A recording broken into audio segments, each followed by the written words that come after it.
أعوذ بالله من الشيطان الرجيم. بسم الله الرحمن الرحيم. السلام عليكم ورحمة الله تعالى وبركاته.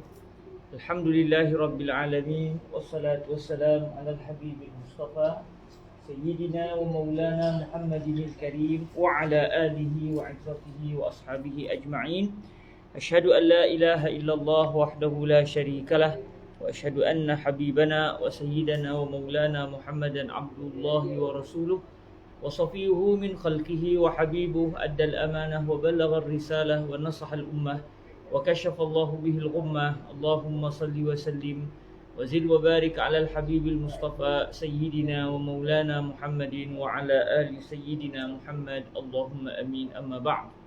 Alhamdulillah, kita sama-sama mengucapkan kesyukuran kepada Allah Subhanahu Wa Taala dapat kita bertemu lagi pada petang ini dalam majlis pembacaan kitab Tamamul Minnah bi Bayanil Khisalil Mujibati lil Jannah karangan Syekh Abdullah Ibnu Muhammad Ibni Muhammad As-Siddiq Al-Ghumari rahimahullah Subhanahu Wa Taala. Moga-moga terus di dalam kasih sayang Allah di hari-hari akhir bulan Ramadan ini. Moga-moga semakin kuat kita untuk beribadah kepada Allah, kerana ini satu peluang yang bukan tiap-tiap hari kita boleh dapat berada dan menghirup udara dalam bulan Ramadan.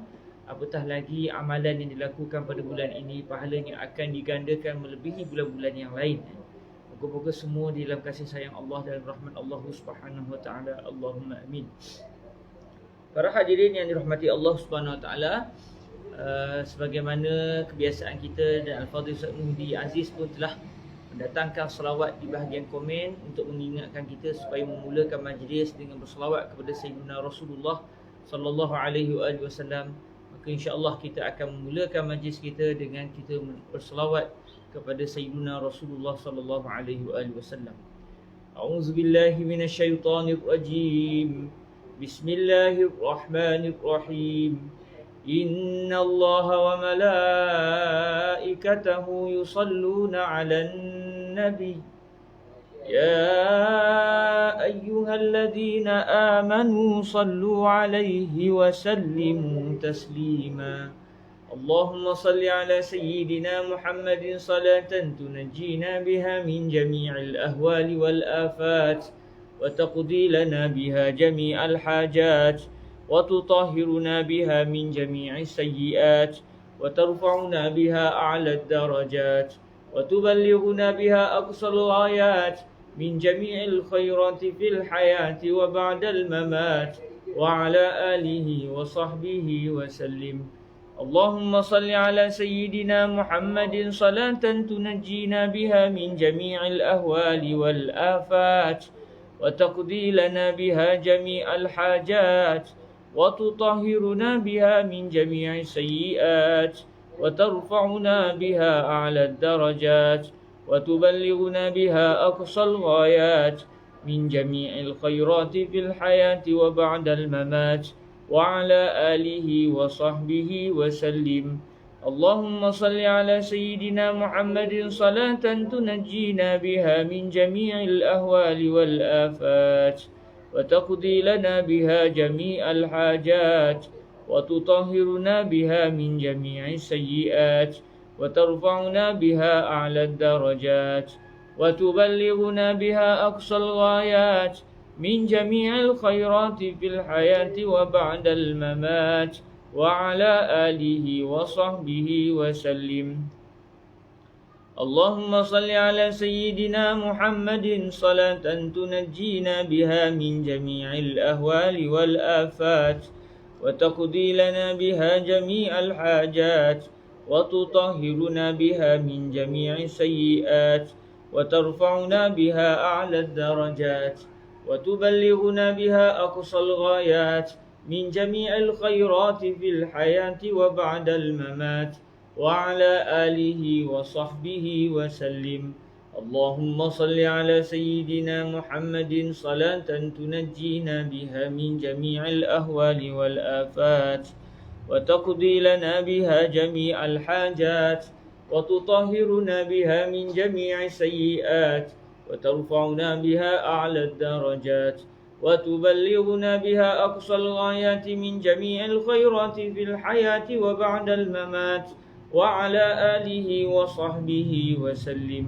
اللهم صل على سيدنا محمد صلاة تنجينا بها من جميع الأهوال والآفات وتقضي لنا بها جميع الحاجات وتطهرنا بها من جميع السيئات وترفعنا بها أعلى الدرجات وتبلغنا بها أقصى الغايات من جميع الخيرات في الحياة وبعد الممات وعلى آله وصحبه وسلم.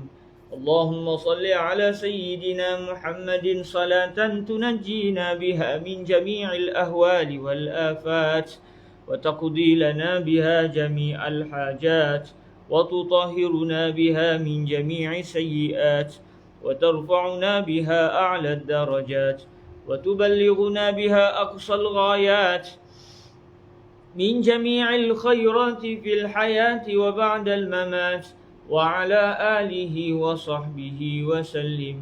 اللهم صل على سيدنا محمد صلاة تنجينا بها من جميع الأهوال والآفات وتقضي لنا بها جميع الحاجات وتطهرنا بها من جميع السيئات وترفعنا بها أعلى الدرجات وتبلغنا بها أقصى الغايات من جميع الخيرات في الحياة وبعد الممات وعلى آله وصحبه وسلم.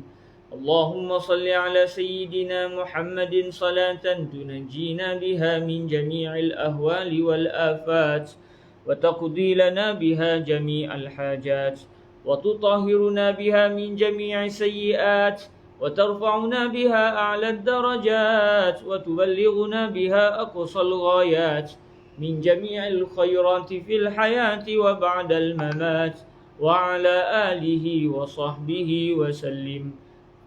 اللهم صل على سيدنا محمد صلاة تنجينا بها من جميع الأهوال والآفات وتقضي لنا بها جميع الحاجات وتطهرنا بها من جميع السيئات وترفعنا بها أعلى الدرجات وتبلغنا بها أقصى الغايات من جميع الخيرات في الحياة وبعد الممات وعلى آله وصحبه وسلم.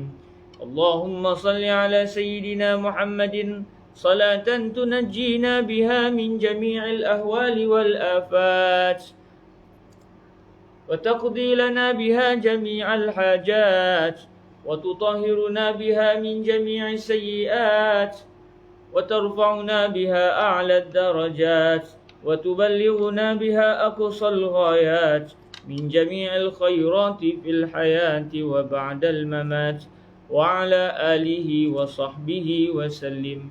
اللهم صل على سيدنا محمد صلاة تنجينا بها من جميع الأهوال والآفات وتقضي لنا بها جميع الحاجات وتطهرنا بها من جميع السيئات وترفعنا بها أعلى الدرجات وتبلغنا بها أقصى الغايات من جميع الخيرات في الحياة وبعد الممات وعلى آله وصحبه وسلم. اللهم صل على سيدنا محمد صلاة تنجينا بها من جميع الأهوال والآفات وتقضي لنا بها جميع الحاجات وتطهرنا بها من جميع السيئات وترفعنا بها أعلى الدرجات وتبلغنا بها أقصى الغايات من جميع الخيرات في الحياة وبعد الممات وعلى آله وصحبه وسلم. اللهم صل على سيدنا محمد صلاة تنجينا بها من جميع الأهوال والآفات وتقضي لنا بها جميع الحاجات وتطهرنا بها من جميع السيئات وترفعنا بها أعلى الدرجات وتبلغنا بها أقصى الغايات من جميع الخيرات في الحياة وبعد الممات وعلى آله وصحبه وسلم.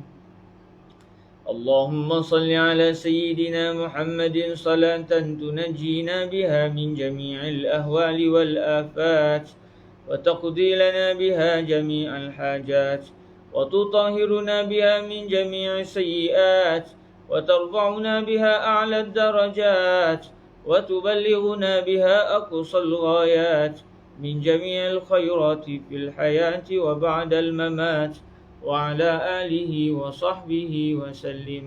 اللهم صل على سيدنا محمد صلاة تنجينا بها من جميع الأهوال والآفات وتقضي لنا بها جميع الحاجات وتطهرنا بها من جميع السيئات وترفعنا بها أعلى الدرجات وتبلغنا بها أقصى الغايات من جميع الخيرات في الحياة وبعد الممات وعلى آله وصحبه وسلم.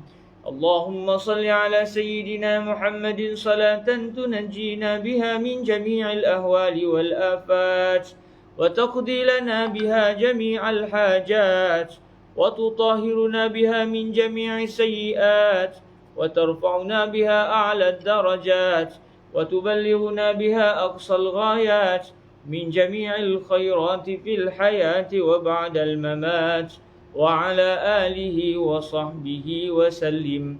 اللهم صل على سيدنا محمد صلاة تنجينا بها من جميع الأهوال والآفات وتقضي لنا بها جميع الحاجات وتطهرنا بها من جميع السيئات وترفعنا بها أعلى الدرجات وتبلغنا بها أقصى الغايات من جميع الخيرات في الحياة وبعد الممات وعلى آله وصحبه وسلم. Sebentar ada orang datang je Macam ada orang hantar barang. Sebentar.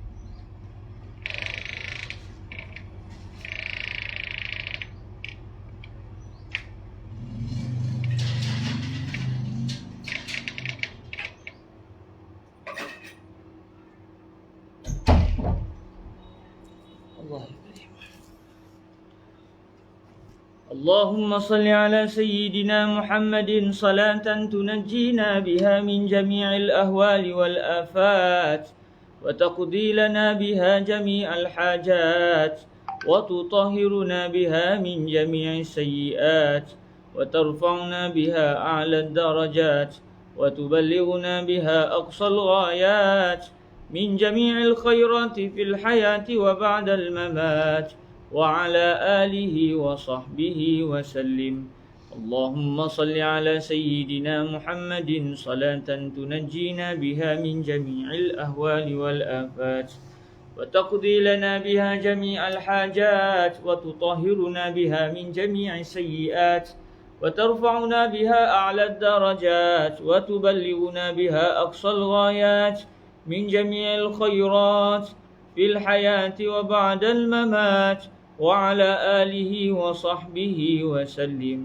اللهم صل على سيدنا محمد صلاة تنجينا بها من جميع الأهوال والآفات وتقضي لنا بها جميع الحاجات وتطهرنا بها من جميع السيئات وترفعنا بها أعلى الدرجات وتبلغنا بها أقصى الغايات من جميع الخيرات في الحياة وبعد الممات وعلى آله وصحبه وسلم.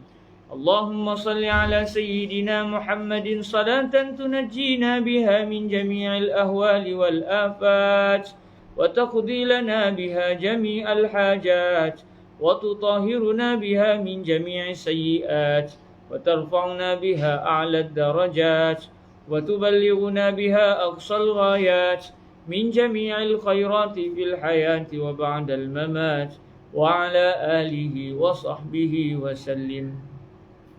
اللهم صل على سيدنا محمد صلاة تنجينا بها من جميع الأهوال والآفات وتقضي لنا بها جميع الحاجات وتطهرنا بها وتطهرنا بها من جميع السيئات وترفعنا بها أعلى الدرجات وتبلغنا بها أقصى الغايات من جميع الخيرات في الحياة وبعد الممات وعلى آله وصحبه وسلم. اللهم صل على سيدنا محمد صلاة تنجينا بها من جميع الأهوال والآفات وتقضي لنا بها جميع الحاجات وتطهرنا بها من جميع السيئات وترفعنا بها أعلى الدرجات وتبلغنا بها أقصى الغايات من جميع الخيرات في الحياة وبعد الممات وعلى آله وصحبه وسلم. اللهم صل على سيدنا محمد صلاة تنجينا بها من جميع الأهوال والآفات وتقضي لنا بها جميع الحاجات وتطهرنا بها من جميع السيئات وترفعنا بها أعلى الدرجات وتبلغنا بها أقصى الغايات من جميع الخيرات في الحياة وبعد الممات وعلى آله وصحبه وسلم. اللهم صل على سيدنا محمد صلاة تنجينا بها من جميع الأهوال والآفات وتقضي لنا بها جميع الحاجات وتطهرنا بها من جميع السيئات وترفعنا بها أعلى الدرجات وتبلغنا بها أقصى الغايات من جميع الخيرات في الحياة وبعد الممات وعلى آله وصحبه وسلم. اللهم صل على سيدنا محمد صلاة تنجينا بها من جميع الأهوال والآفات وتقضي لنا بها جميع الحاجات وتطهرنا بها من جميع السيئات وترفعنا بها أعلى الدرجات وتبلغنا بها أقصى الغايات من جميع الخيرات في الحياة وبعد الممات وعلى آله وصحبه وسلم. اللهم صل على سيدنا محمد صلاة تنجينا بها من جميع الأهوال والآفات وتقضي لنا بها جميع الحاجات وتطهرنا بها من جميع السيئات وترفعنا بها أعلى الدرجات وتبلغنا بها أقصى الغايات من جميع الخيرات في الحياة وبعد الممات وعلى آله وصحبه وسلم.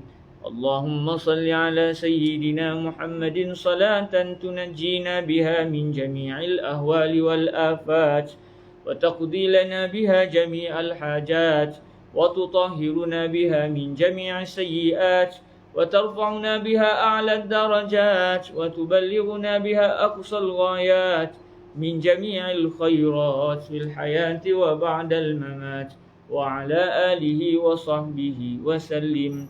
اللهم صل على سيدنا محمد صلاة تنجينا بها من جميع الأهوال والآفات وتقضي لنا بها جميع الحاجات وتطهرنا بها من جميع السيئات وترفعنا بها أعلى الدرجات وتبلغنا بها أقصى الغايات من جميع الخيرات في الحياة وبعد الممات وعلى آله وصحبه وسلم. اللهم صل على سيدنا محمد صلاة تنجينا بها من جميع الأهوال والآفات وتقضي لنا بها جميع الحاجات وتطهرنا بها من جميع السيئات وترفعنا بها أعلى الدرجات وتبلغنا بها أقصى الغايات من جميع الخيرات في الحياة وبعد الممات وعلى آله وصحبه وسلم. اللهم صل على سيدنا محمد صلاة تنجينا بها من جميع الأهوال والآفات وتقضي لنا بها جميع الحاجات وتطهرنا بها من جميع السيئات وترفعنا بها أعلى الدرجات وتبلغنا بها أقصى الغايات من جميع الخيرات في الحياة وبعد الممات وعلى آله وصحبه وسلم. اللهم صل على سيدنا محمد صلاة تنجينا بها من جميع الأهوال والآفات وتقضي لنا بها جميع الحاجات وتطهرنا بها من جميع السيئات وترفعنا بها أعلى الدرجات وتبلغنا بها أقصى الغايات من جميع الخيرات في الحياة وبعد الممات وعلى آله وصحبه وسلم. اللهم صل على سيدنا محمد صلاة تنجينا بها من جميع الأهوال والآفات وتقضي لنا بها جميع الحاجات وتطهرنا بها من جميع السيئات وترفعنا بها أعلى الدرجات وتبلغنا بها أقصى الغايات من جميع الخيرات في الحياة وبعد الممات وعلى آله وصحبه وسلم. اللهم صل على سيدنا محمد صلاة تنجينا بها من جميع الأهوال والآفات وتقضي لنا بها جميع الحاجات وتطهرنا بها من جميع السيئات وترفعنا بها أعلى الدرجات وتبلغنا بها أقصى الغايات من جميع الخيرات في الحياة وبعد الممات وعلى آله وصحبه وسلم. Alhamdulillahirrahmanirrahim. Tuan-tuan, saya baru dapat maklumat daripada sahabat saya yang menyatakan bahawa ada seorang sahabat kami dulu masih di Kahirah, Fadil Ustaz Fatah Jaafar. Masa saya Presiden Pemeram dulu, beliau sebagai SU saya. Beliau diuji Allah Azza wa Jalla dengan kesakitan.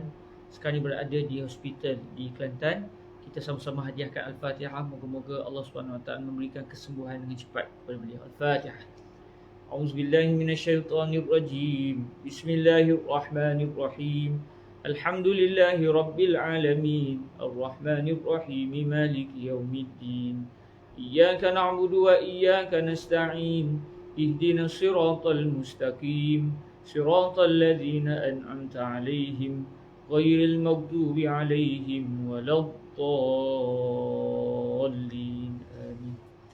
Semoga beliau diberikan kesembuhan dengan segera insya-Allah Subhanahu wa taala. Allahumma amin. Okey, kita teruskan majlis kita insya-Allah dengan majlis pembacaan kitab Tamamul Minnah bi Bayan Al-Khisal Al-Mujibatil Jannah insya-Allah Subhanahu wa taala. Kita buka dengan Al-Fatihah. A'udzu billahi minasyaitonir rajim. Bismillahirrahmanirrahim.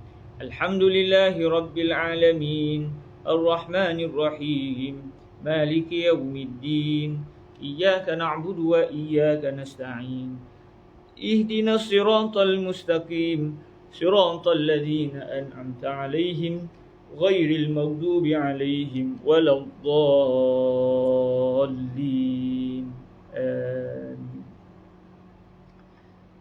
Bismillah wassalatu wassalamu ala al-habibil mustafa sayyidina wa maulana Muhammadir Rasulillah wa ala alihi wa itratihi wa ashabihi wa man walah. Amma ba'd. Kita akan masuk kepada amalan yang ke-25.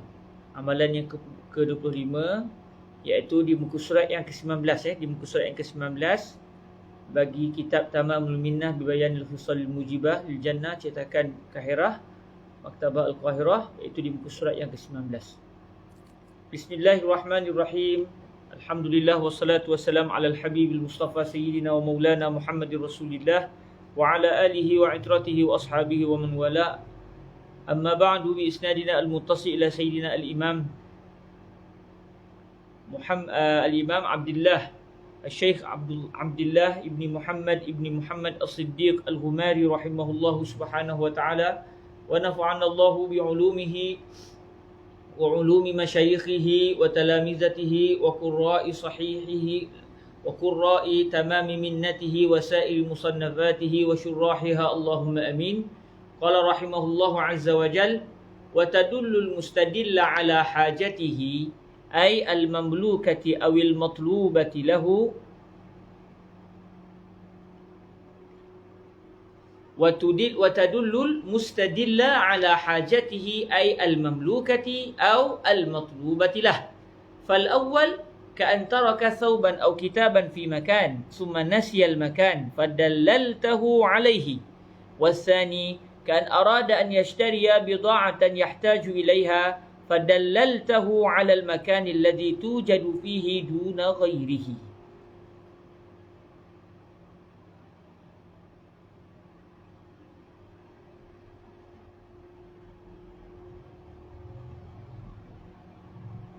Okey, kita akan melihat yang ke-25, amalan yang ke-25, iaitu kita menunjukkan kepada orang yang meminta petunjuk supaya kita dapat menunjukkan kepada dia akan keperluan dia. Maksudnya kita menunjukkan kepada seseorang di manakah keperluan dia. Menunjukkan kepada seseorang yang memerlukan akan perkara yang dia inginkan. Kita tunjukkan kepada dia di manakah terletaknya benda yang dia perlukan. Ini yang dimasukkan dengan amalan yang ke-25. Wa tadullul mustadilla ala hajatihi.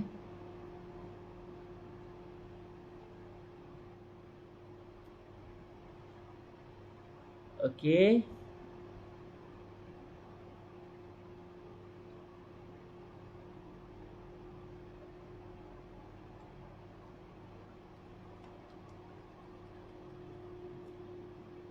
Sebentar ya. Oh, dalam kitab kita Syekh Abdullah Al-Umari menjadikan ini sebagai tajuknya dilalatul mustadil ala hajati. Maksudnya menunjukkan kepada orang yang meminta pertolongan di manakah terletaknya hajat dia. Dia nak satu barang, maka kita bagi tahu kat dia di manakah benda itu berada supaya dia dapat pergi kepada perkara tersebut. Okey. Alhamdulillah. Okey.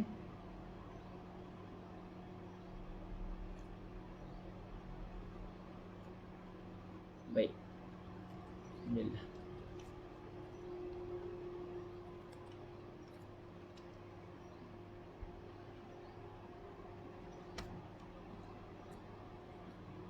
Okey, maksud dia kata Syekh Abdullah Al-Umari sini, kamu hadisnya berbunyi wa tadul mustadilla ala hajatihi. Lalu Syekh Abdullah Al-Umari mengatakan ai al-mamlukah, mai hajatihi al-mamlukah, kita tunjukkan kepada orang yang meminta akan pertolongan itu, kita tunjukkan di manakah keperluan dia yang keperluan itu memang milik dia. Jadi ada dua kemungkinan, sama ada keperluan itu memang milik dia, cuma dia tak tahu kat mana benda tu, dia hilang barang maksud dia. Mana barang dia tak tahu kat mana dia letak. Jadi kita tolong bagi tahu kat dia di mana ke benda itu berada. Atau dia belum lagi memiliki perkara itu, tapi dia ingin memiliki perkara tersebut. Dia mahukan benda itu. Itu disebut au al-matlubatilah. Al-matlubati lahu.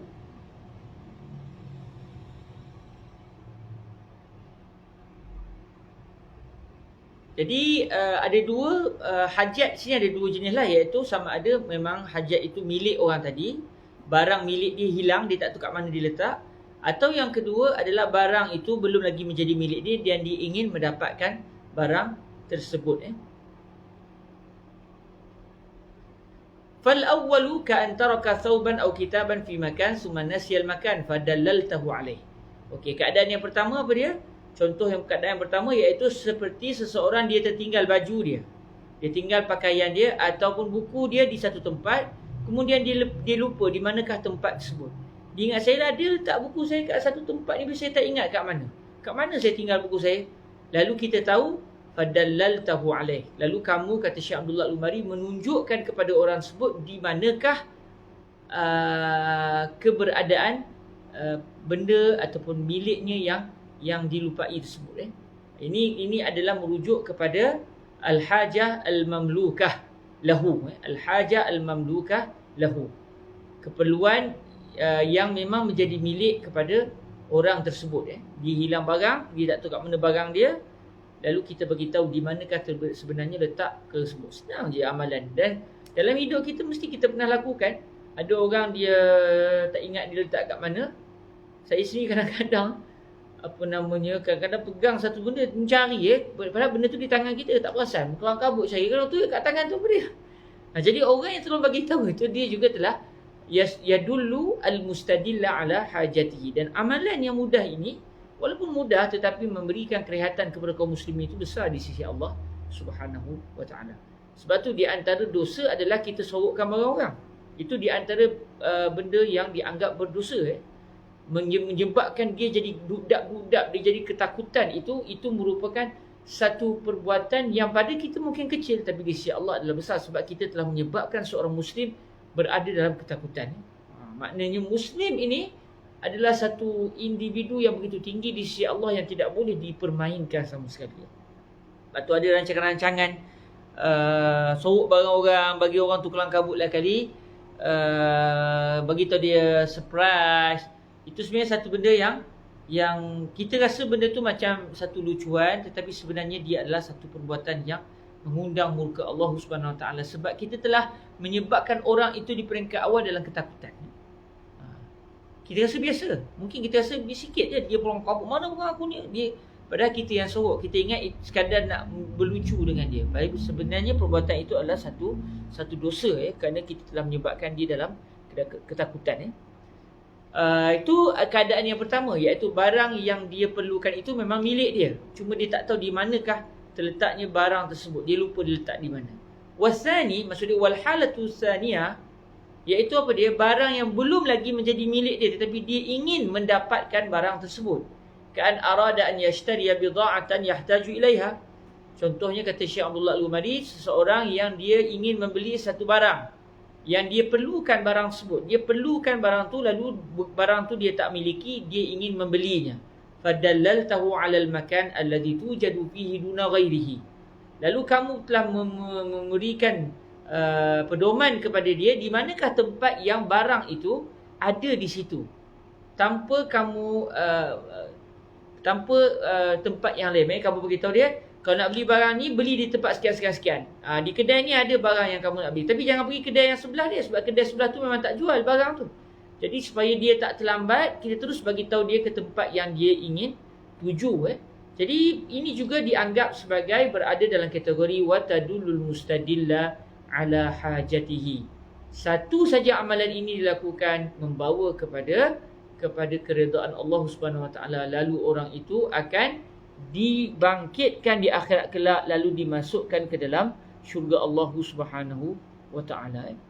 Baik, seterusnya para hadirin rahmati Allah Subhanahu Wa Taala, di dalam hadis telah disebut sebelumnya, disebut dalam hadis wa tas'a bi shiddati saqaika 'ala al-lahfanil mustaghis.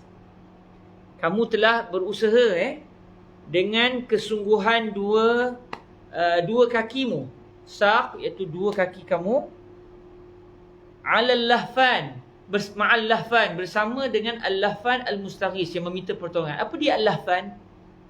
Al-lahfan al-mustaghis sebenarnya yang meminta pertolongan. Wa tas'a bi shiddati saqaika ma'al lahfanil mustaghis. Al-lahfanu al-mazlum, fa idza istaghatha mazlumun wa aghaztahu bima istata'ta kanat ighathatuhu sadaqatan tadkhulu bihal jannah. Wa tas'a bi shiddati saqaika ma'al lahfan. Al-lahfan kata Syekh Abdullah Al-Umari iaitu al-mazlum, seorang yang telah dizalimi. Jadi kamu telah membantu dengan kekuatan kaki kamu, maksudnya kamu mampu berjalan, lalu kamu telah menjadikan kemampuan kaki kamu tadi untuk membantu seseorang yang telah dizalimi, yang memerlukan pertolongan. Satu orang kena zalim, lalu kamu telah menggunakan kaki kamu untuk membantu dia. Maksudnya kita pergi membantu dia, atau kita pergi ke tempat lain dengan tujuan kita mendapatkan bantuan untuk orang yang dizalimi itu mendapatkan semula hak dia. Jadi usaha kita membantu orang yang dizalimi itu, kata Syekh Abdullah Al-Umari, fa idza istaghatha mazlum, apabila satu orang yang telah dizalimi meminta bantuan, wa aghaztahu bimastata'ta, lalu kamu telah membantu orang yang dizalimi tadi berdasarkan apa yang kamu mampu. Mungkin kita hanya boleh mampu tolong dia sikit walaupun dia belum dapat hak dia sepenuhnya, tapi kita telah menyumbang sedikit usaha untuk dia dapat berusaha dan dia dapat mendekati peluang untuk mendapat barang yang dia inginkan, yang telah dirampas daripada dirinya. Maka kata Syekh Abdullah Al-Umari, kanat ighasatuhu, bantuan yang telah kita berikan untuk orang tersebut yang dizalimi tadi, itu merupakan sadaqatan, satu sedekah. Itu merupakan satu sedekah yang kamu akan masuk syurga dengan sebab sedekah tersebut. Maksudnya kita bersedekah dengan tenaga kita, dengan kemampuan kita untuk membantu orang yang telah dizalimi tersebut. Okey. Kalau kita perasan sebelum ni kita telah pun berada dalam perbahasan menceritakan tentang bantuan kepada orang zalim. Saya tengok balik Ustaz Mudi tulis, memberikan minuman, menghilangkan sebarang kemudaratan yang di jalan, memberikan minuman kepada binatang, menjadi orang sakit, ziarah saudara kerana Allah, memberi sedikit rezeki, menyuruh kepada kebaikan, mencegah kemungkaran, menolong orang yang tak pandai, membuat keputusan, membantu seorang yang dizalimi, iaitu di amalan yang ke-10, iaitu membantu seseorang yang dizalimi. Maksudnya sebelum ni pun kita telah mendengar hadis yang lain yang menceritakan tentang membantu seseorang yang dizalimi itu adalah satu amalan yang membawa pelakunya ke syurga. Cuma di sini Syekh Abdullah Al-Umari datangkan juga perbahasan ini kerana dalam hadis yang didatangkan oleh beliau kali ini, dalam hadis itu Nabi SAW menyebut inna abwabal khair la kasiratun at-tasbih wa at-tahmid wa at-takbir wa at-tahlil wal amru bil ma'ruf wan nahyu 'anil munkar wa tumitul adza 'anit tariq wa tusmi'ul asam wa tahdil a'ma wa tadul mustadil 'ala hajatihi wa tas'a bi shiddati saqaika ma'al lahfanil mustaghis.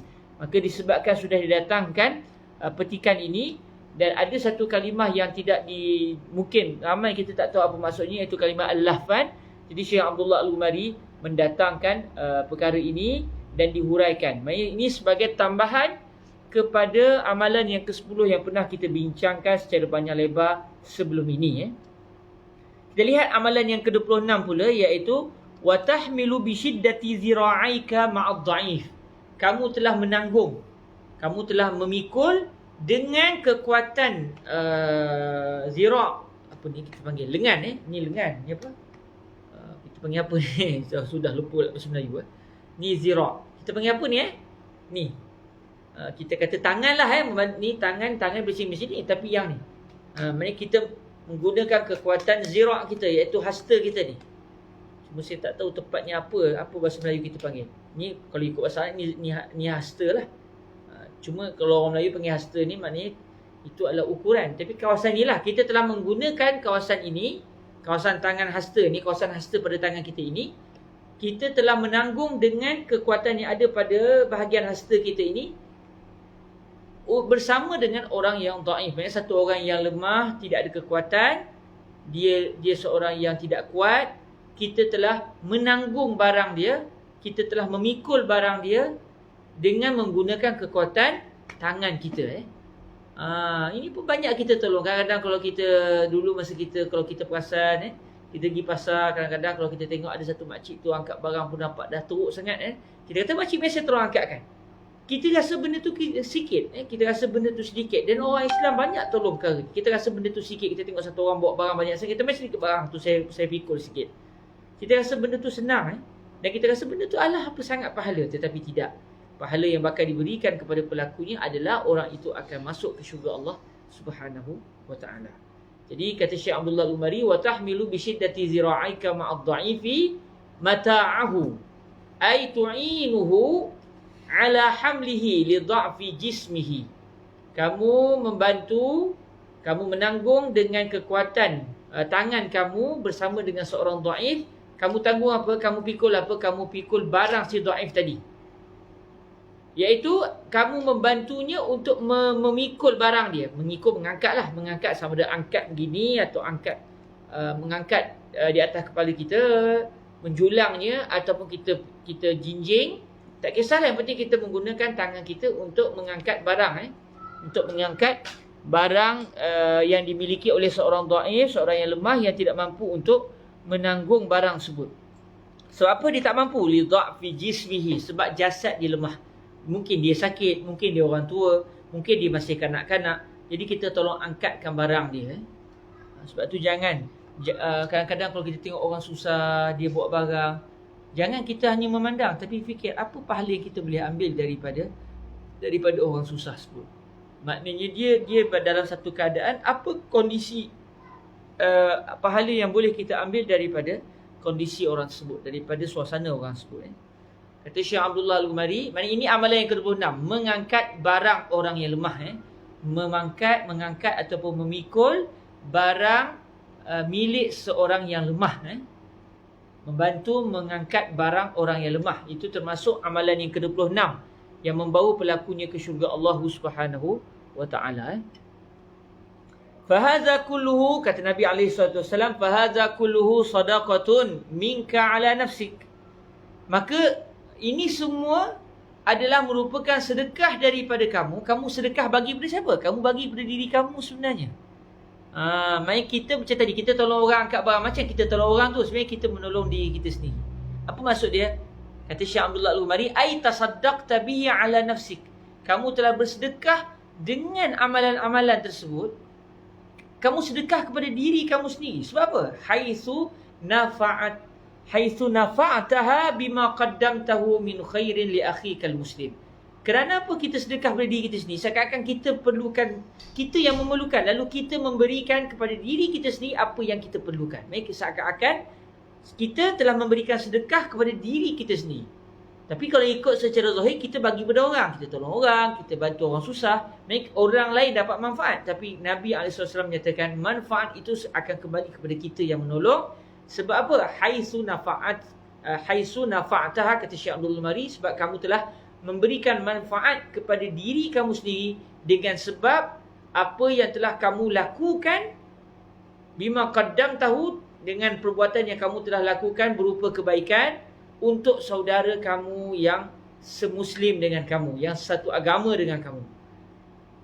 Fa athabakallahu alaihi bil jannah. Lalu Allah Azza wa Jalla akan mengganjari kamu dengan sebab amalan yang kamu lakukan tadi, kamu akan diganjari dengan syurga. Baik, amalan itu yang kita lakukan secara zahir kita tolong orang, tapi hakikatnya menolong orang muslim itu hakikatnya adalah menolong diri sendiri. Sebab apabila kita melakukan kebaikan kepada seorang muslim, kita sebenarnya menolong diri kita di akhirat kelak untuk kita dikasihan belas oleh Allah. Lalu Allah mengambil kita walau macam mana keadaan kita sekalipun untuk dimasukkan ke dalam syurga Allah Subhanahu Wa Taala. Subhanallah, kalau kita tengok Nabi SAW telah menyatakan satu pemikiran yang lain. Biasa bila kita sebut sedekah, yang kita faham sedekah dengan duit.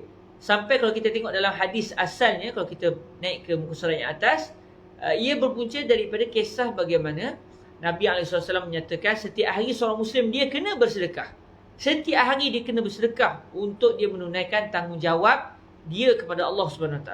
Lalu para sahabat kata, hai, larat ke kita bersedekah setiap hari ya Rasulullah? Mana cukup duit nak bagi sedekah setiap hari? Dalam keadaan kita faham suasana para sahabat, situasi para sahabat yang peringkat awal, para sahabat Nabi SAW secara zahirnya hidup dalam serba kekurangan, walaupun jiwa mereka tidak pernah kurang dengan sebab mereka sentiasa gembira bersama dengan Nabi SAW. Walaupun dari sudut keduniaan, kewangan tidak cukup, rumah mungkin biasa-biasa, tapi maknanya mereka tetap gembira. Dan mereka terus bersama dengan Nabi sebab kegembiraan hakiki mereka adalah bersama dengan Sayyidina Rasulullah SAW. Jadi bila Nabi kata kita kena bersedekah, kita sendiri pun kalau disebut ke tu kita faham, maknanya tiap-tiap hari bagi sedekah, kering poket tu. Kalau sebulan sekali, 2 bulan sekali, tahan lagi lah. Tapi kalau tiap-tiap hari, kalau sehari kita bagi RM1 pun 30 hari dah RM30. Itu kalau RM1, okey lah. Kalau lebih sikit, satu hari RM5, 10 hari dah RM15, 20 hari dah 30, sebulan maknanya dah RM45. Mungkin itu satu jumlah yang besar bagi setengah orang. Hatta mungkin ada orang kaya, dia kalau nak beli barang untuk peribadi dia, ribu-ribu dia rasa biasa. Tapi nak bagi sedekah pada orang miskin, RM10 pun dia rasa macam buang masa. Ada orang begitu kan? Lalu para sahabat kata tiap-tiap hari bagi sedekah dalam keadaan mereka sendiri memerlukan. Mereka sendiri berada dalam keadaan yang sukar secara hidup keduniaannya. Lalu Nabi mengatakan sebenarnya sedekah itu bukan semata-mata dengan duit, tetapi ada juga sedekah berunsur amalan, iaitu melakukan amalan soleh, yang mana amalan soleh itu akan menyebabkan hakikatnya kita bersedekah kepada siapa? Bukan sedekah kepada orang lain, kita bersedekah kepada diri kita sendiri. Kita melakukan amalan baik, lalu Allah memberikan pahala kepada kita seakan-akan kita bersedekah pahala kepada diri kita sendirinya. Jadi Nabi SAW telah memberikan satu pemikiran yang lain, iaitu sedekah bukan semata-mata dengan wang ringgit, tetapi sedekah juga dengan amalan kebaikan. Subhanallah. Jadi kata Nabi, fahaza kulluhu sadaqatun minka ala nafsik. Ini semua adalah merupakan sedekah daripada siapa? Daripada diri kamu kepada siapa? Kepada diri kamu sendiri. Subhanallah. Moga-moga kita dapat mengamalkan amalan-amalan yang telah disebutkan sebelum ini, yang sebenarnya itu adalah sedekah daripada diri kita kepada diri kita sendiri. Seterusnya kita akan masuk 3 amalan yang baru. Salasu khisalin i'anatul rajul fi dabbatihi al-adlu baina isnain al-kalimatut tayyibah. Kita akan lihat 3 amalan yang seterusnya. Kalau kita tengok sebelum ini, tuan-tuan yang dirahmati Allah, amalan yang ke-26 iaitu wa tahmilu bi syiddati zira'aika ma'ad dha'if. Kamu menolong dengan menggunakan kedua tangan kamu, kekuatan tangan kamu, kamu menolong seorang yang lemah. Syekh Abdullah Al-Umari telah menjadikan amalan ini sebagai amalan di bawah tajuk i'anatud dha'if, menolong orang yang lemah. Menolong orang yang lemah. Kita akan lihat satu lagi amalan yang seperti ini, iaitu menggunakan kekuatan tangan, tapi kali ini tolong angkat barang orang yang ingin berkenderaan.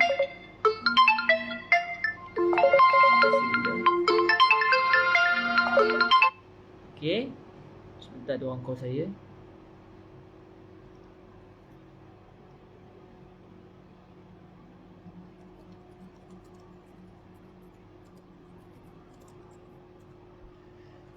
Okey, kita akan lihat amalan yang seterusnya, iaitu 3 amalan yang baru yang didatangkan. Tetapi i'anatul rajul ala dabbati ini juga ada unsur mengangkat barang. Tapi kali ini dikhususkan, iaitu membantu seseorang dari sudut kenderaan. Dari sudut dia berkenderaan. Jadi lihat sekarang. Salasu khisalin i'anatul rajuli fi dabbatihi al-adlu baina isnain al-kalimatut tayyibah. 3 amalan yang baru, maksudnya menolong seseorang lelaki pada binatang tunggangannya. Kemudian bersikap adil di antara 2 orang. Yang ketiga iaitu ucapan yang baik, itu mengucapkan ucapan yang baik. Kita lihat hadisnya terlebih dahulu. Bismillahirrahmanirrahim. An Abi Hurairah radhiyallahu taala anhu, Allahumma ighfir li sayyidina Abi Hurairah wa li ummi sayyidina Abi Hurairah radhiyallahu taala anhuma. Qala Rasulullah sallallahu alaihi wa alihi wasallam, kullu sulama minan nas alaihi sadaqatun kulla yawmin tatlu'u fihi syams ya'dilu bainal itsnain sadaqah wa yu'inu ar-rajula fi dabbatihi fayahmiluhu 'alayha aw yarfa'u lahu 'alayha mata'ahu sadaqah.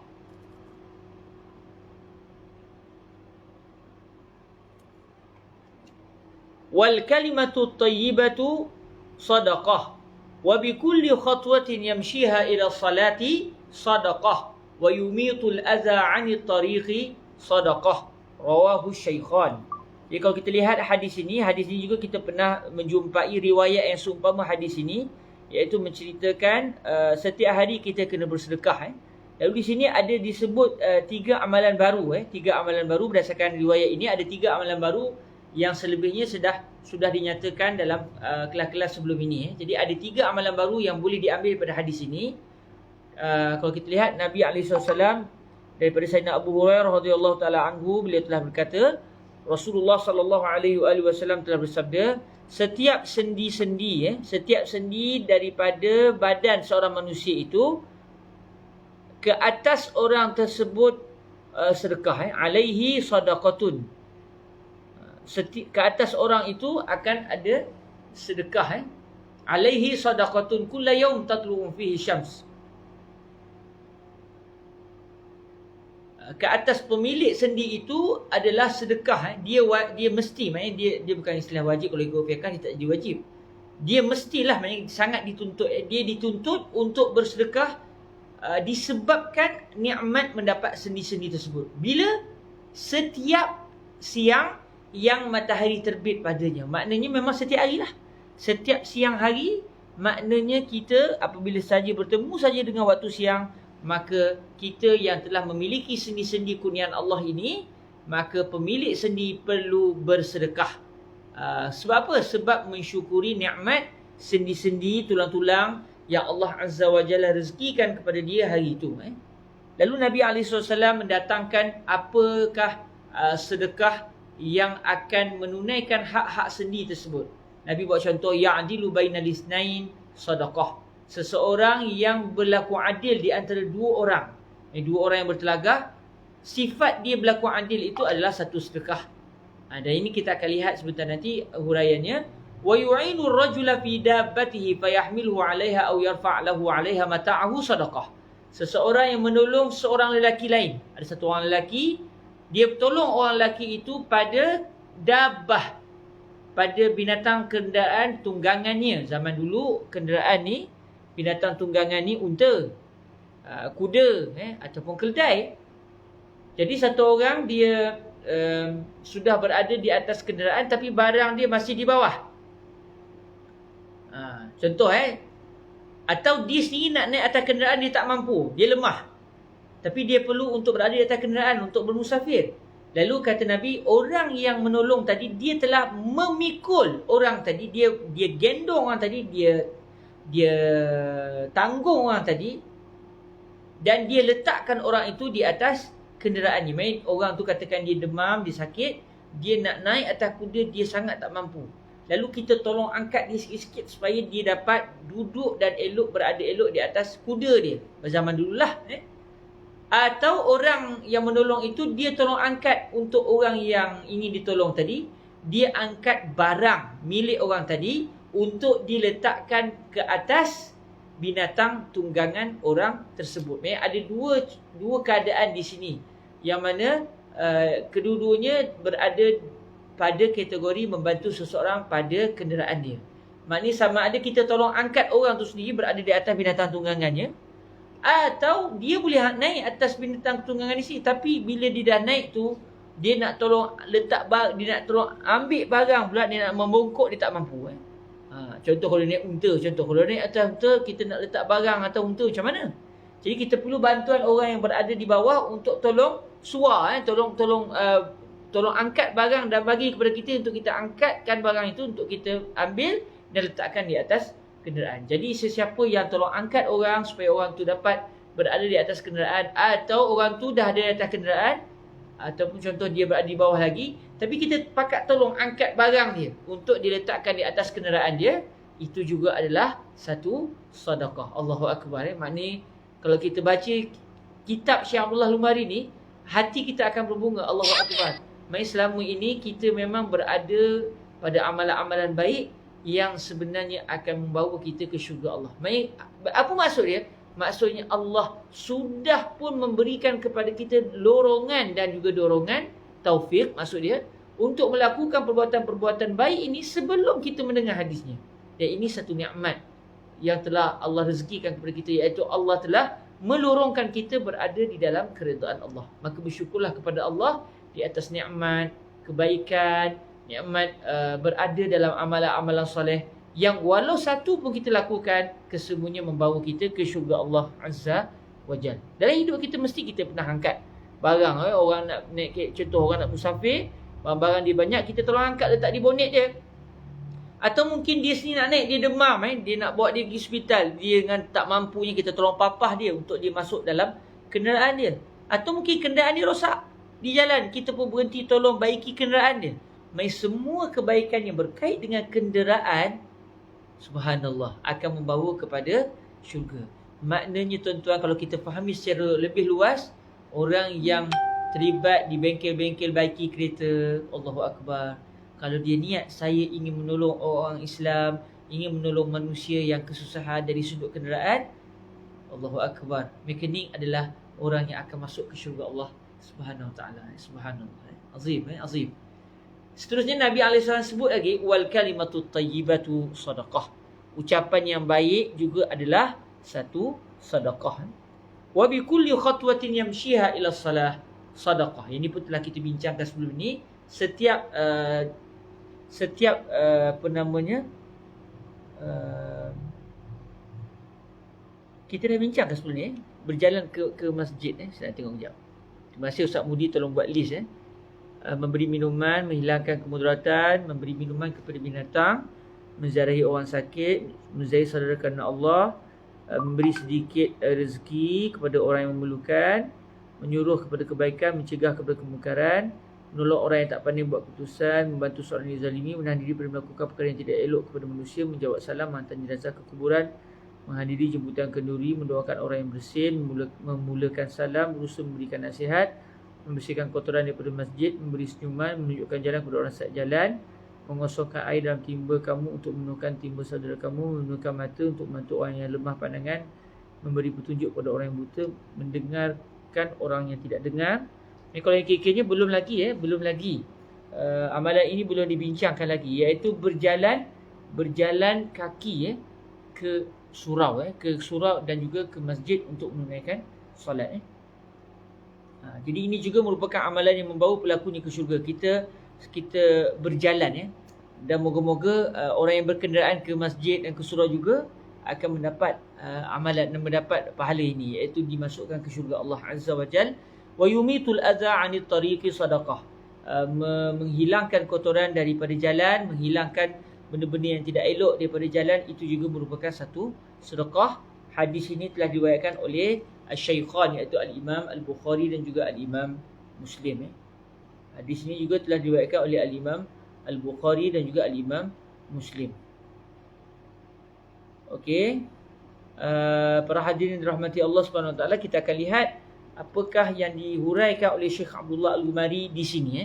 Qala rahimahullah subhanahu wa ta'ala, sulama, ada kalimah sulama adalah hadis yang kita terjemahkan kepada sendi-sendi. Sulama bi dhammis sin al-muhmalah wa takhfifil lam.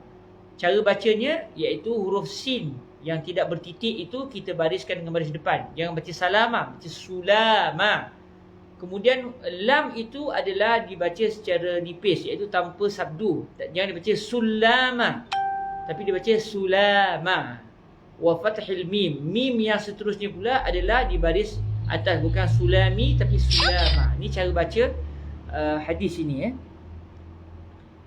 Apa maksud dia mifsal ataupun mafsil? Iaitu setiap sendi-sendi. Maksudnya kalau kita tengok jari kita ni, setiap jari ni dia ada sendi yang boleh dibengkok-bengkokkan. Di jari saja dah banyak, ni pun juga sendi, tangan pun sendi, kepala kita boleh bergoyang, ni disebabkan sendinya. Jadi setiap badan kita ni dia ada sendi. Lalu kata Syekh Abdullah Al-Ghumari, wa adadu mafasilil insan situna wa thalathumi'ah. Jumlah seluruh sendi yang ada pada badan manusia itu semuanya ada 360 sendi. Kenapa? Lalu kata Syekh Abdullah Al-Ghumari, fa fi sahihi Muslim, kerana di dalam sahih Muslim, an Aisyah radhiyallahu anha qalat, qala Rasulullah sallallahu alaihi wa alihi wasallam, innahu, dalam buku kita dibariskan annahu. Kita tengok dalam kitab ini, cetakan ni ditulis annahu, tetapi yang betulnya innahu. Jadi berlaku orang yang ambil nuskhah tulisan tangan Syekh Abdullah Mari, lepas tu ditolong taib. Orang yang tolong tukang taib itu dia sudah tersilap sewaktu membaris, sewaktu menulis hadis ini. Sebab segi nahunya, awal ayat kita baca innahu bukan annahu. Dan adakah Syekh Abdullah Mari silap? Secara adatnya mustahil. Sebab saya yang bodoh ni pun tahu, kita yang biasa-biasa ni pun tahu, takkanlah Syekh Abdullah Al-Ghumari tak tahu. Jadi kalau kita tengok dalam masa sama, kalau cara orang menulis, nak pula kalau manuskrip dulu, ditulis dengan huruf alif tanpa ditandakan hamzah itu di atas atau di bawah. Cuma cara tulisan hari ini untuk memudahkan pembaca, bila innahu kita akan letakkan hamzah di bawah huruf alif. Kalau annahu, hamzah itu di atas huruf alif. Jadi kalau tengok manuskrip dulu, dia tulis alif saja tanpa ada hamzah itu. Lalu orang yang tukang type ni dia sudah tersilap sedikit. Jadi tak apalah, itu kesilapan yang berlaku. Cuma cara bacanya adalah innahu. Innahu khuliqa kullu insanin min bani Adam ala sittina wa thalathimi'ati mafsilin faman kabbarallaha wa hamidallaha wa hallalallaha wa sabbahallah wa astaghfarallah. Di sini sebut au dalam kitab kita disebut au.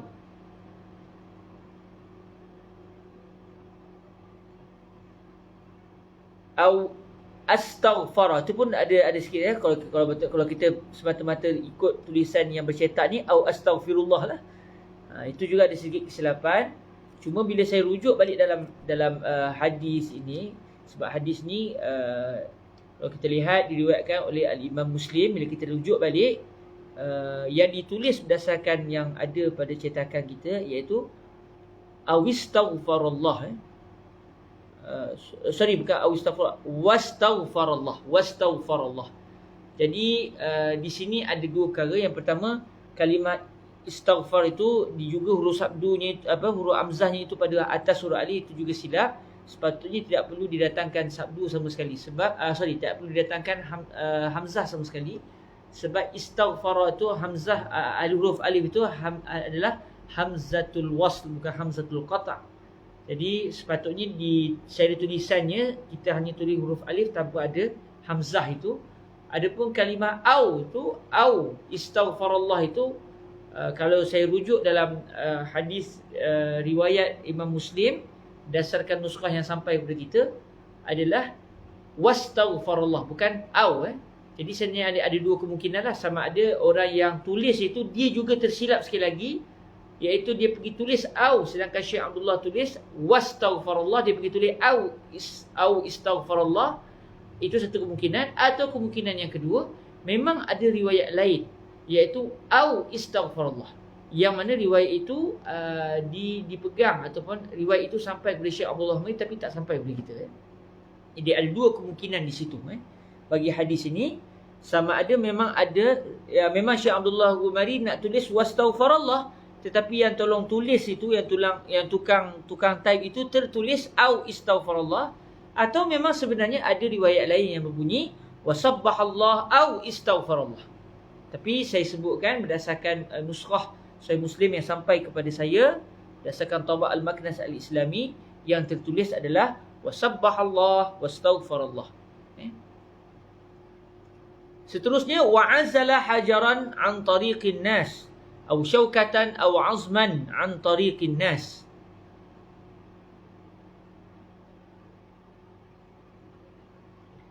Wa amara bima'ruf. Di sini juga kalau kita tengok dalam cetakan kita ditulis au amara. Tapi kalau kita tengok balik dalam nuskah Sahih Muslim kalangan yang dicetak oleh Tabaq Maknas Al-Islami, yang ditulis adalah wa amara bil ma'ruf. Wa amara bima'ruf. Wa amara bima'rufin. Bukannya au amara bima'ruf. Jadi di sini pun ada dua kemungkinan. Sama ada berlaku kesilapan suatu taib, atau memang ada riwayat yang lain au amara bima'ruf. Wallahu ta'ala ala wa alam. Cuma saya sebutkan apa yang kita temui sendiri di dalam Sahih Muslim, disebut wa amara bima'rufin au naha an munkarin adada sittina wa thalathimi'ah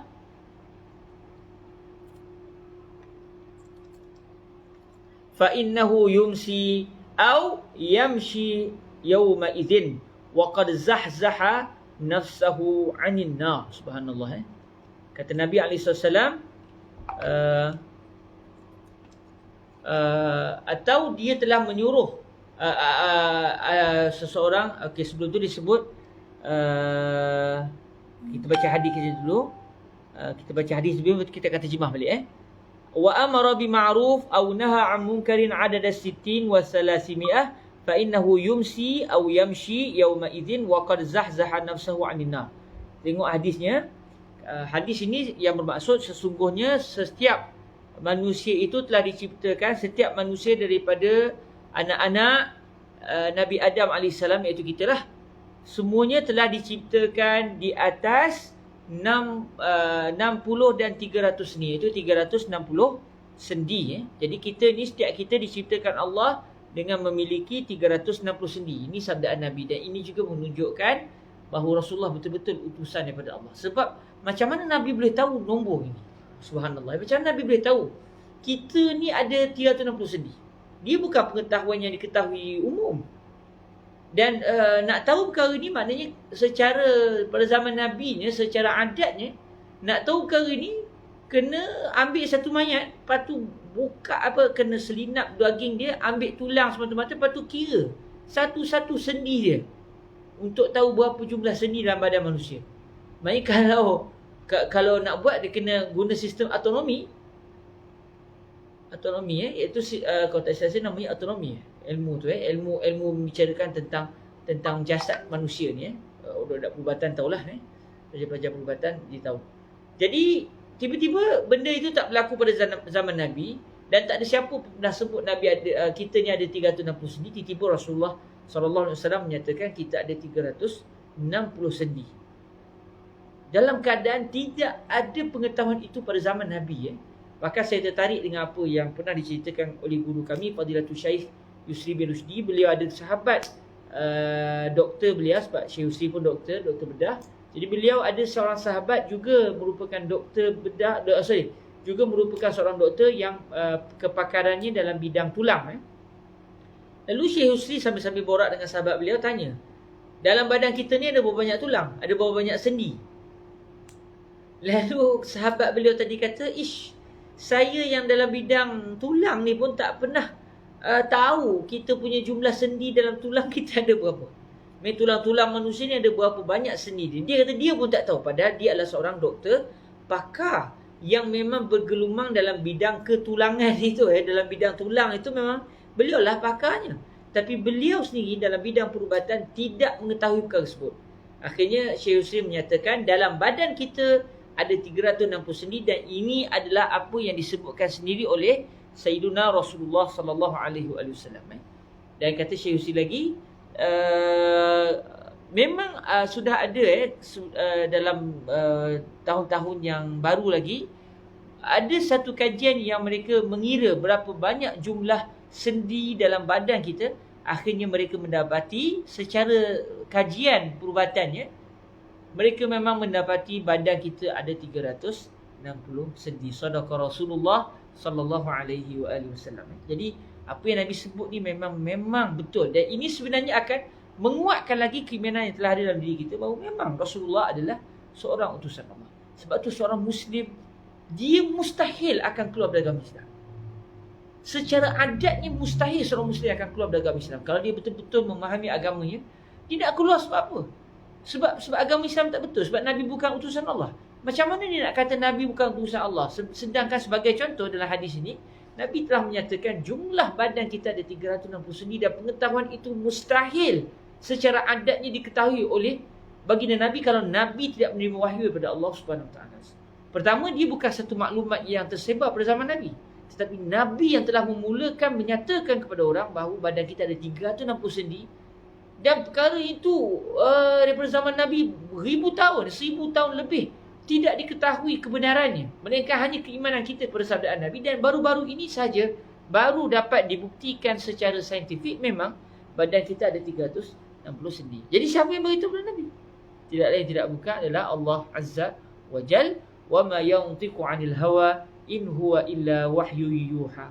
Sebab tu kalau kita lihat ramai orang bukan Islam, apabila mengetahui perkara-perkara ini, mereka akan mendapat satu kejutan, kerana akal mereka akan mengatakan mustahil Nabi Muhammad boleh tahu perkara ini. Macam mana beliau boleh tahu? Macam mana baginda boleh tahu? Akhirnya ini akan membawa kepada hidayah Allah Azza wa Jalla. Sebab tu kita bersyukur pada Allah, kita menjadi seorang Muslim yang bukan semata-mata Muslim, tapi kita tahu kebenaran agama kita. Alhamdulillah. Lalu Nabi SAW setelah menyatakan dalam badan kita ada 360 sendi, Nabi mula menyatakan apa yang perlu kita lakukan. Nabi kata barang siapa yang telah membesarkan Allah, iaitu mengucapkan Allahu Akbar, wa hamidallah, siapa juga yang telah memuji Allah, disebut Alhamdulillah contohnya, wa halalallah, atau dia telah mentahlilkan Allah, iaitu mengucapkan kalimah La ilaha illallah, Wasabbahallah, dia telah mensucikan Allah, iaitu dia ucap kalimah subhanallah. Dia sebut kalimah kudus. Rabbuna wa rabbul malaikati wa ruh contohnya. Kita selang-selang tasbih antara tarawih tu, budaya orang Melayu kita, selang-selang tu kita akan berzikir, berselawat dan berzikir. Kita sebut antaranya subuh kudus Rabbuna rabbul malaikati wa ruh. Subuh kudus, ini adalah di antara ucapan yang mensucikan Allah daripada sifat-sifat kekurangan. Jadi itu merupakan juga satu tasbih. Nabi kata barang siapa yang telah mensucikan Allah, wastaghfarallah, dan siapa yang telah meminta keampunan daripada Allah, wa azala hajaran an tariqin nas, sesiapa yang telah mengesampingkan satu batu daripada jalan manusia, au syaukatan au azman, atau dia telah menyampingkan duri yang ada di jalan, atau tulang, ada tulang, takut orang tak perasan terlanggar, bahaya di jalan, dia ambil tulang tu dan dia jauhkan daripada jalan, dia jauhkan an tariqin nas, dia jauhkan daripada jalan manusia.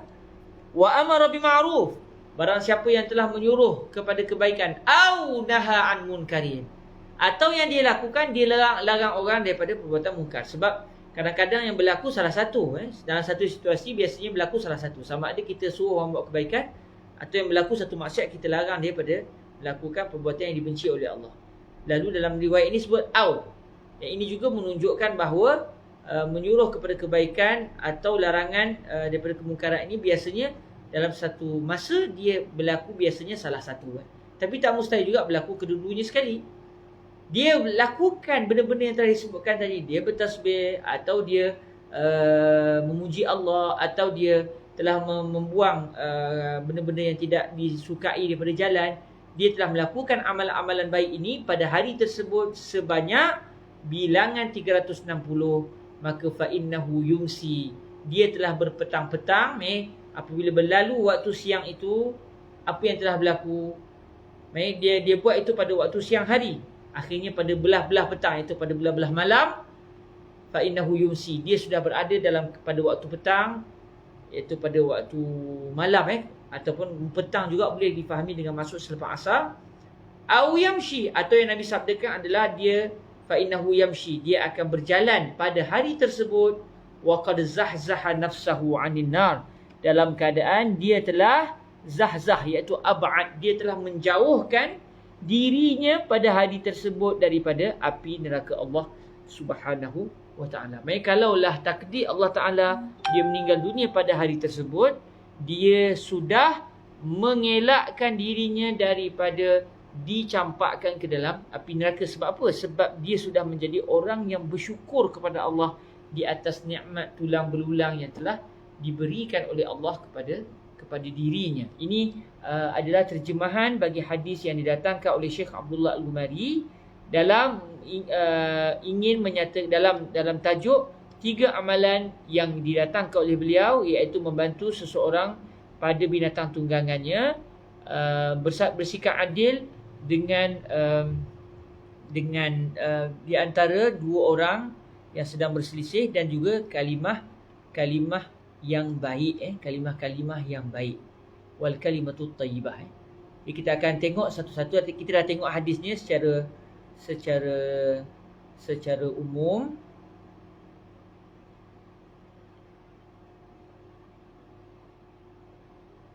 Dan kita dah tengok daripada kalimah sulama, kita dapat tengok pula hadis yang menceritakan jumlah sendi kita ada berapa, iaitu 360. Sekarang kita akan masuk kepada 3 amalan yang ingin dihuraikan oleh Syekh Abdullah Al-Ghumari di bab kali ini.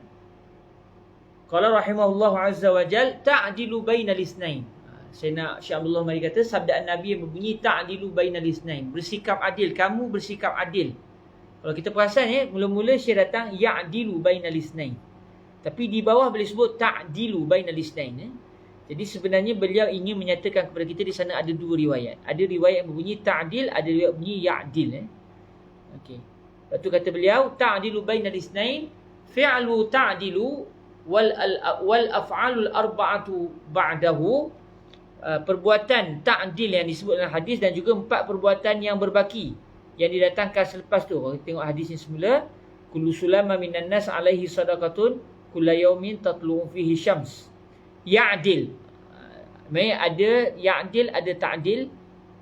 Kemudian ada kalimah yu'in. Yang kedua, yang pertama yu'in, iaitu 4 kalimah selepas kalimah ta'dil ataupun ya'dil. Pertama kalimah yu'in, yang kedua fayahmiluhu, yang ketiga yarfa', kemudian yamshiha, ayumitu. Ada juga beberapa kalimah lagi disebut di sini. Saya kata ada 4 tapi kalau kita tengok di sini dia lebih daripada 4 disebut ya'dil. Pertama ya'dil, itu apa yang pertama. Kemudian 4 kalimah yang selepas kalimah ya'dil. Pertama kalimah yu'in, lepas tu fayahmiluhu, kemudian yarfa'u, kemudian kalimah yang keempat yamshiha, kemudian yumitu. Semuanya ada 5 Semuanya ada 5. Cuma mungkin Syekh Abdullah Umari masukkan 4 perbuatan yang disebut selepas kalimah ta'dil itu merujuk kepada 4 kategori perbuatan, iaitu yu'in, kemudian yamshi, yumit. Baru 3 mungkin masuk beliau 4 tu kerana memang kalimah fayahmiluhu alaiha au yarfa' tu, au di situ memang ada berlaku perbezaan pendapat para ulama. Adakah au itu sabdaan Nabi atau syak rawi? Mungkin masuk beliau 4 itu, iaitu yang pertama 4 kalimah selepas kalimah ta'dil ataupun ya'dil. Yang pertama kalimah yu'in, yang kedua sama ada kalimah yahmiluhu atau kalimah yarfa'. Sebab ada ulama kata sebenarnya memang au tu Nabi sebut. Nabi sebut fayahmiluhu alaiha au yarfa'u lahu alaiha mata'ahu. Ada ulama kata sebenarnya mungkin yang Nabi sebut salah satu. Sama ada Nabi sebut wa yu'inu ar-rajula fi dabbatihi fayahmiluhu 'alaiha sadaqah.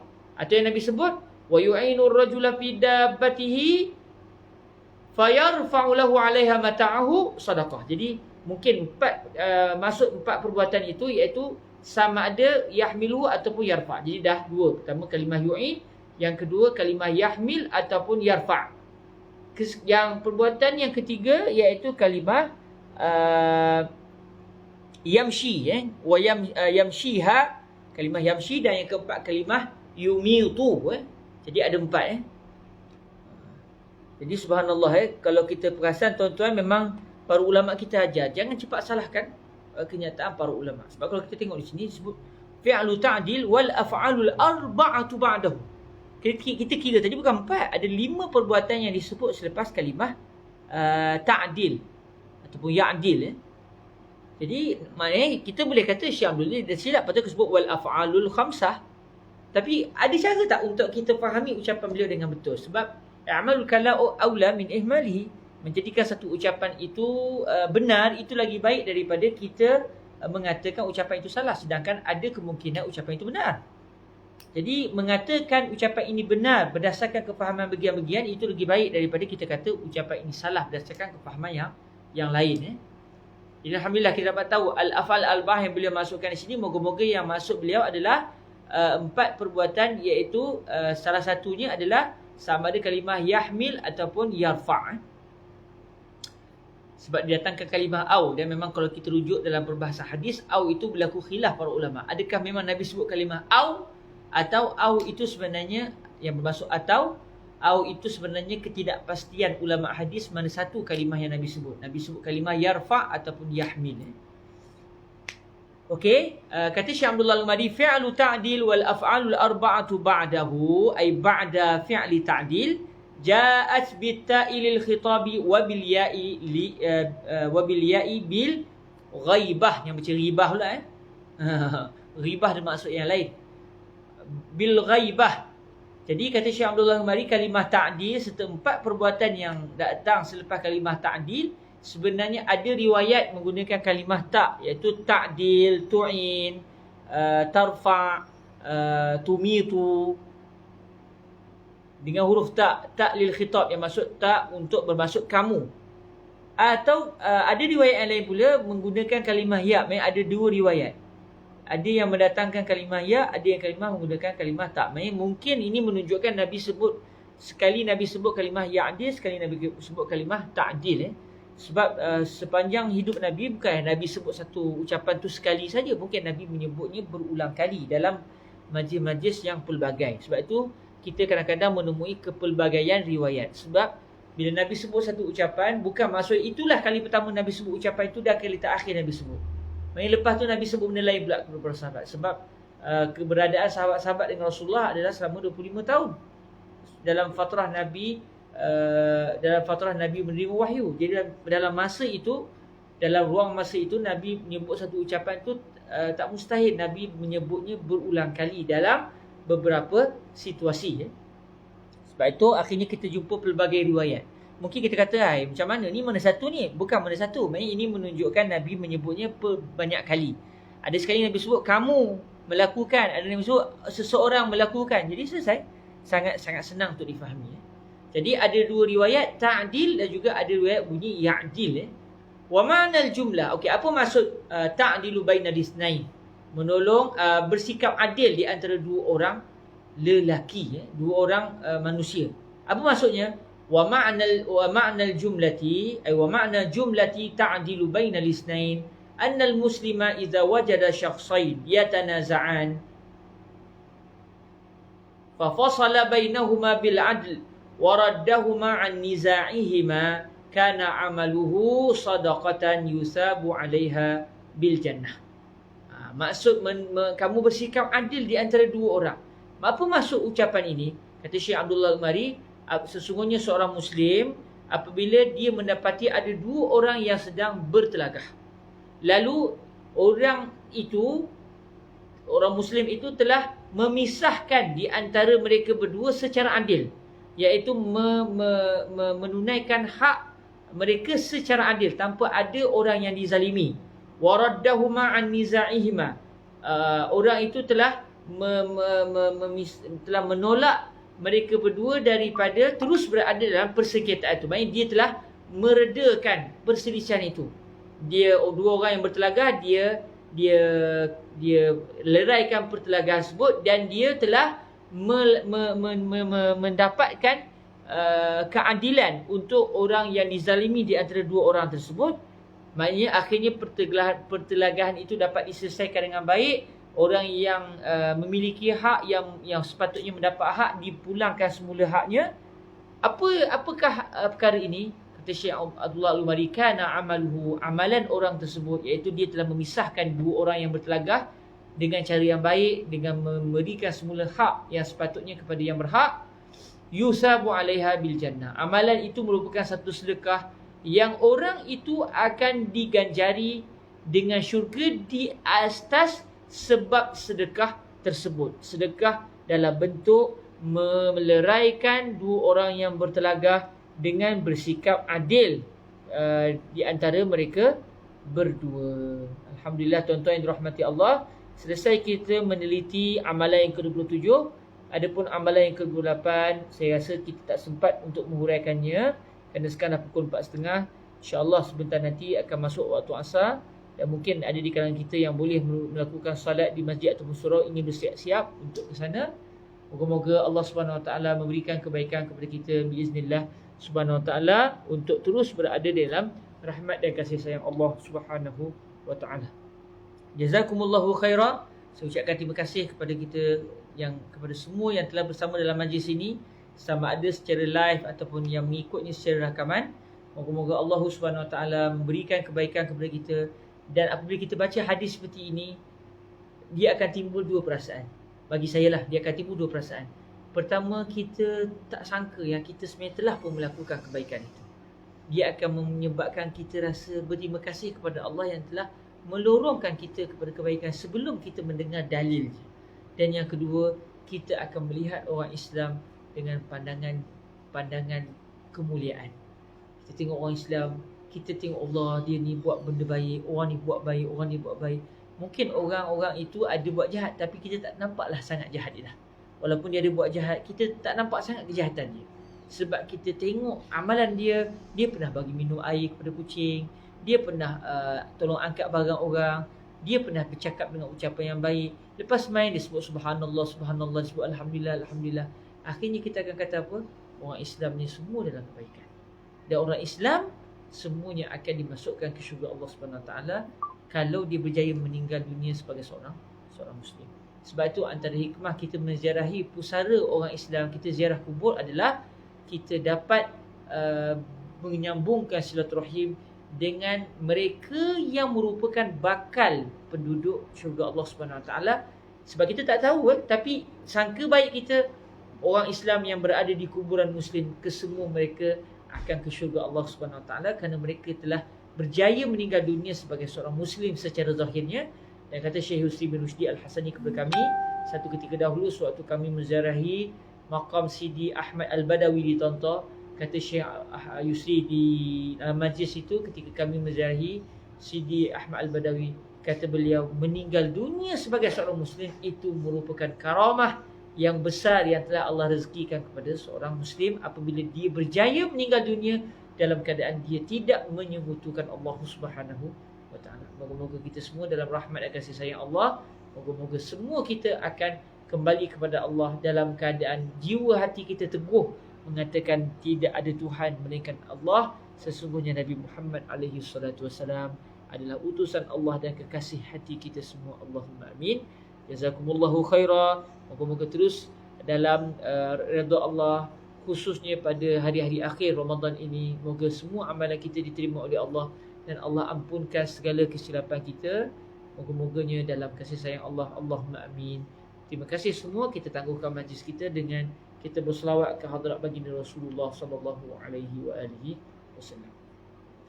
Allahumma salli afdala salatin ala as'adi makhluqatika sayyidina Muhammadin wa ala alihi wa sahbihi wa sallim adada ma'lumatika wa midada kalimatika kullama ذكرك الذاكرون وغفل عن ذكره الغافلون.